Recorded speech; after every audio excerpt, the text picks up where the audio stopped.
In the beginning, before time had a name and before the stars had a place to shine, there was nothing, just a vast, endless void, and the presence of God, infinite and all-powerful. Then, God spoke the first words ever uttered. Let there be light. And in that moment, light burst forth in magnificent brilliance. In an instant, the void trembled. Light exploded into existence, chasing away the formless emptiness. For the first time, there was a difference, a contrast between darkness and brilliance. God called the light day and the darkness night. On the second day, God spoke and the waters obeyed. He separated the waters below from the waters above by saying, "Let there be a space between the waters to separate the waters of the heavens from the waters of the earth." Genesis 1 verse 6. And so, the sky was born.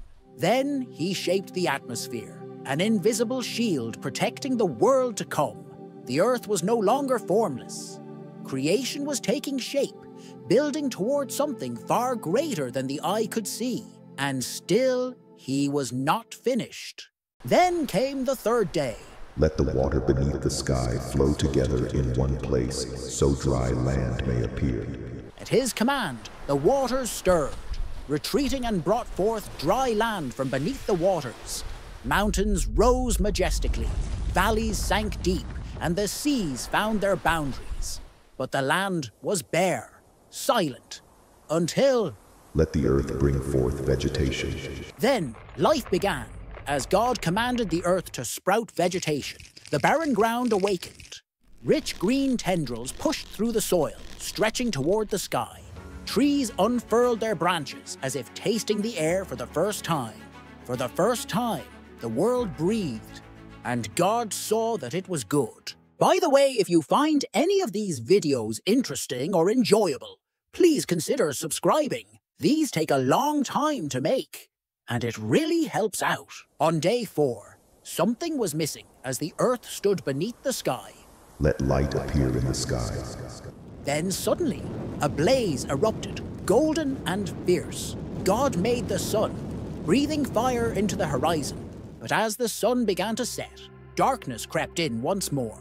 From the depths of the sky, a soft silver glow emerged. The moon.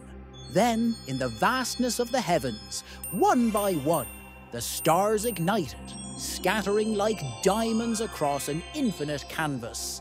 God made the sun to rule the day with untamed brilliance, while the moon to guard the night. Then came the 5th day, and the silent waters stirred. Let the fish fill the seas, and birds multiply the earth. At God's command, the deep erupted with life and gave birth to creatures of every kind. Mighty leviathans glided through the abyss.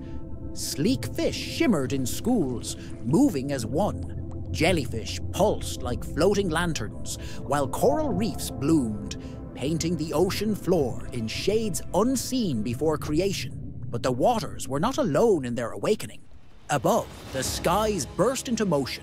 Eagles soared high, their cries echoing across the heavens. Sparrows zipped through the branches, moving with the wind like a gentle song. The sky and sea had found their voices. On the 6th day, at God's command, life erupted in endless variety. He created the animals of the land. Mighty lions stretched and roared for the first time. Elephants, vast and towering, their footsteps shaking the ground. Deer leaping gracefully through the forests. Rabbits darting between tall grasses. Beneath them, ants marching with purpose, lizards basking in the sun, and butterflies dancing in the breeze. But creation was not yet complete, for God was about to shape his masterpiece. Let us make man in our own image, to be like us. From the dust of the earth, he began to form man.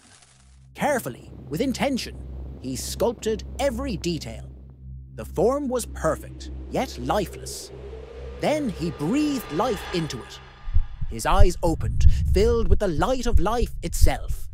Man had been made, not just as another creature, but in the very image of God. And as he stood, taking his first breath, creation stood with him. It was complete. Then, on the seventh day, God rested, not from exhaustion, for the Almighty does not grow weary, but from completion. His work was perfect, lacking nothing. Then he blessed this day, set it apart, and made it holy. The first week had ended, but the story had just begun. If you haven't subscribed yet, please don't forget to do so. It really helps us continue providing you with amazing videos like this.